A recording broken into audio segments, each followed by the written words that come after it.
Welcome to More Than a Few Words. This is your host, Lorraine Ball, and this is another one of my favorite conversations, a what went wrong. To have it, I've invited Joey Drolshagen to join me. He's been here before, and I had to bring him back. He left corporate America after a very successful 28-year career, and he spent more than 3 decades studying, implementing, and developing what's now known as the SMT Method, subconscious mindset training. And Joey's had a lot of success in his life, but we ain't going to talk about any of that. Joey, welcome to the show. And what went wrong? Oh, it's always so enjoyable to be with you and have these conversations. And I'm looking forward to getting into this one. Okay. Yeah. Although I'd rather talk about like all the successes, but you can't, I wouldn't be able to be successes without the things that went wrong. So absolutely. And that's the thing, is that it is those mistakes and those failures that really make us more successful. So let's learn from them. Yeah. So let's peek behind the curtain and tell me what went wrong. Oh, man. Okay. So the biggest upset I've had in this business is early on. I started out doing personal development coaching, and because of my corporate education and the knowledge and everything I built up to a VP of sales and all that stuff it just made sense. I would move into rapid business growth is what I do now and help organizations with. But at one point in there, I developed an entire 1-year program. I called it Struggle to Soar. And it was all geared, because I had that experience, it's all geared towards men who have experienced divorce in their life, loss of a spouse, even a career upset that really, on a big, track and the whole thing. And man, I marketed this. It was one of the only times I ever ran ads, and I did all this stuff for it and everything. And, I had one client out of a year that I was promoting it and all the work putting into building it and everything else going forward with it. And a year and a half later, I had one client. I had spent way more money than I want to admit, upwards of above $50,000 on the whole thing. And then my time building it and putting it together and everything else. And so yeah, that was a time when I thought, man, maybe I should just go back into corporate America.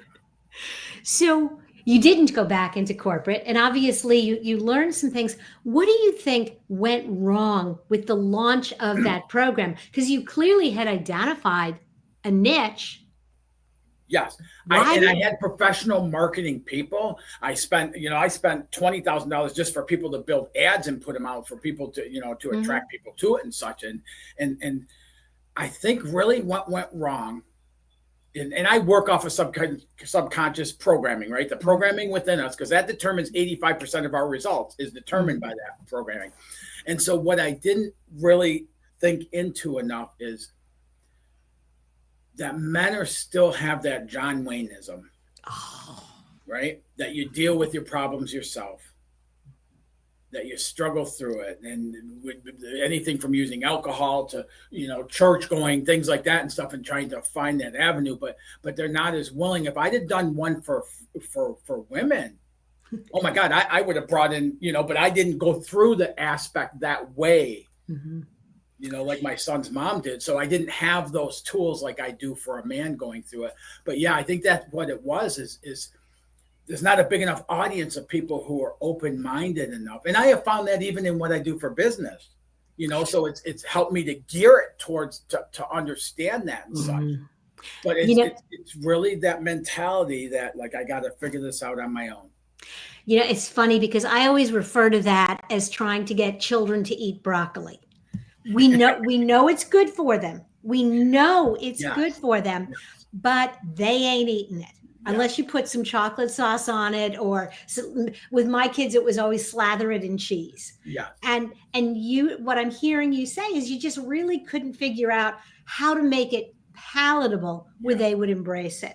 And what's really cool, Lorraine, right now, like now, even eight and a half years later, whatever it's been, we've changed so much that so many more men are open to it, and that's what allows me to help people rapidly grow their companies now, is because but back then the timing of when I did it, based on the mindset that people have and the programming they're following, even that has changed, which is absolutely incredible for men. Women have always had that openness. So when you did things like that, where more men are open to that now, they're teachable. They have an open mind. They don't have that, I have to figure it out on my own.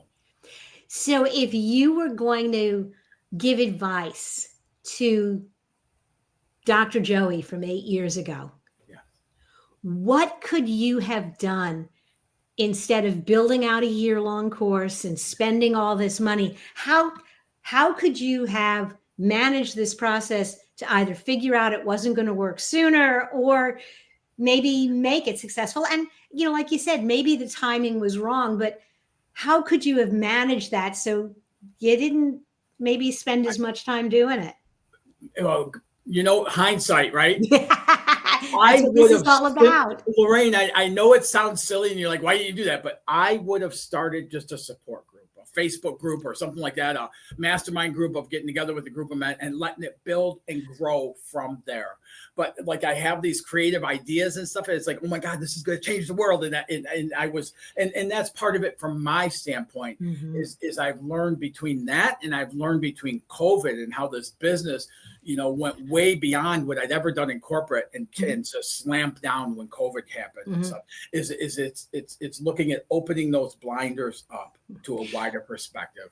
Yeah, and I love that you said I would have done a Facebook group. In other words, you still would have gone after this community. You still would have tried to make a connection with the community, but you would have found a different way to start that conversation. Yes. And I think that's a really important point, is this idea that maybe you've got the right product, maybe you've got the right market, you're not delivering it in the right place. And now when I'm working with like executive VP of sales, director of sales, people leading sales teams and helping elevate sales personnel, I put together small, kind of intimate, like executive mastermind groups where we get in there and we talk about what's going on as a leading your sales, how, and I hear all the things about salespeople and all of those things, continuing to hire, trying to find the right person.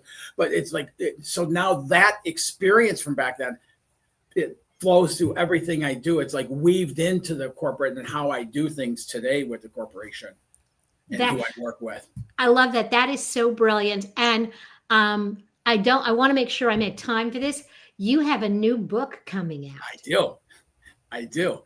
Reprogramming the Subconscious Mind. And it's all about the SMT method for rapid growth in life. And it's not just revenue growth. It is, how companies go from 7.5 to $22 million in a year and blah, blah, over and over and over again. But it's really about that internal. It's really about that subconscious that, again, is 85% responsible for what we experience in our life. Awesome. Well, you have made a lovely offer. If you guys are intrigued, if you want to learn more about this method, and ladies, this is for you too. It's not just a guy thing. But if you want to learn more about how to use this subconscious mindset training, the very best thing to do is to start with a conversation with Joey at coachwithjoey.com. And there'll be a link to that, as well as a link to his new book. But if you schedule that conversation, Joey will send you a free copy of the book. Joey, thank you so much for being a part of the show. Absolutely. It's always, like I said, incredible, like just a high to get to talk with you, Lorraine. Well, I really appreciate you being so open and transparent, because that is also something that I have found as I've been doing these shows, that guys struggle with a little bit more. And it is that John Wayne mentality that we've got it all under control. But it's nice to see behind the curtain. It's nice to understand that everybody has days when something goes wrong. Absolutely. Thanks again. And if you've enjoyed this conversation, if you'd like to find other conversations and resources like this one, head over to morethanafewwords.com. You'll find conversations, webinars, white papers, and so much more. This has been another episode of More Than a Few Words. Thanks for listening.